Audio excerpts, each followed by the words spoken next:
रेशमथिङ रेशमथिङ सरले चाहिँ यसै गरी हाम्रो ढ्याङ्ग्रो चाहिँ यसरी समाइरहनु भएको छ। हजुरले चाहिँ यो ढ्याङ्ग्रो चाहिँ अनि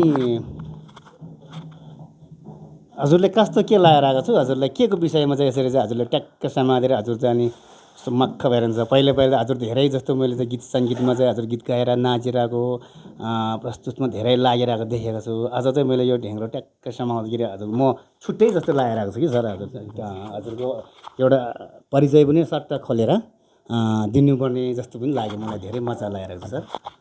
यो प्रश्न गरिदिनु भयो, हजुरलाई धेरै धेरै धन्यवाद मेरो तर्फबाट। हजुर दोया सर होइन, मेरो अग्रज व्यक्तित्वहरू मैले सम्मान गर्नुपर्ने मेरो बुवा पनि हुनुहुन्छ र मेरो आनीहरू सबैलाई म लसो फ्याप्लो भन्न चाहन्छु होइन। म चाहिँ जानेर यो ढ्याङ्ग्रो समातेको त मैले पक्कै पनि होइन, यो एउटा बाउबाजेले एउटा पुर्खाले चाहिँ आफ्नो रीतिरिवाजलाई गर्नुपर्छ भन्ने एउटा कुराहरू थियो। त्यो कुरालाई मैले आत्मसात राखेर अहिले पछिल्लो समयको प्रयोगमा चाहिँ मैले त्यो रीतिरिवाजलाई कायम गर्नुपर्छ भनेर म शिवपुरी गाउँपालिका वडा नम्बर 5बाट दुप्चेश्वर गाउँपालिका हाम्रो वडा नम्बर कति होला, यो चाहिँ वडा नम्बर 4 हजुरहरू मान्दुर्जे सर र हाम्रो सरको नाम गोरे तामाङ सरको घरमा आइपुग्यो। हजुरहरूले यो मलाई साह्रै घत पर्ने होइन, योभन्दा पहिले पनि मैले हजुरहरूको भिडियोहरू युट्युबमा अर्थात् कुनै कुनै भिडियोहरूमा कुनै कुनै मिडियामा धेरै देखिरहेको थियो। त्यो कारणले गर्दाखेरि मलाई पनि यस्तो खालको चाहिँ ढ्याङ्ग्रो बनाइदिनु भनेर मैले म्यासेज गरेँ। हजुरहरूले मेरो म्यासेज मेरो भनाइलाई सहर्ष स्वीकार गरेर यो मलाई चाहिँ एकदम मेरो हितमा पर्ने एउटा ढ्याङ्ग्रो बनाइदिनु भयो। हाम्रो प्रत्येक हामी आउने समग्रमा मेरो दाजुभाइहरू पनि एकदम खुसी हुनुहुन्छ। यसको श्रेय हजुरहरूले लाग्छ होइन। अरू धेरै कुरो त के गर्नु पर्छ र यसमा होइन।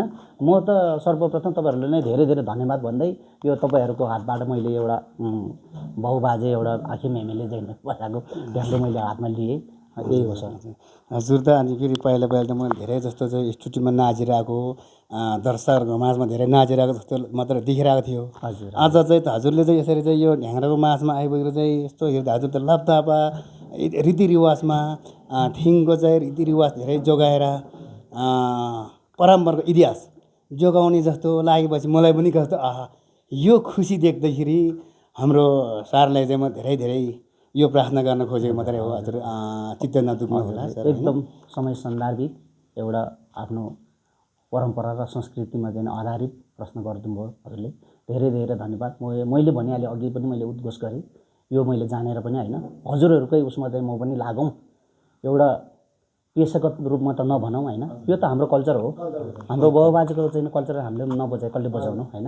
त्यो हिसाबले त्यो कल्चरमा चाहिँ म पनि एकदम संलग्न भएर बाबुबाजेको चाहिँ पुर्खाको रीतिरिवाजले जगेर्ना गराउँ भनेर मात्रै हो सर। यसमा मैले धेरै कुरा चाहिँ जानेको छैन सर।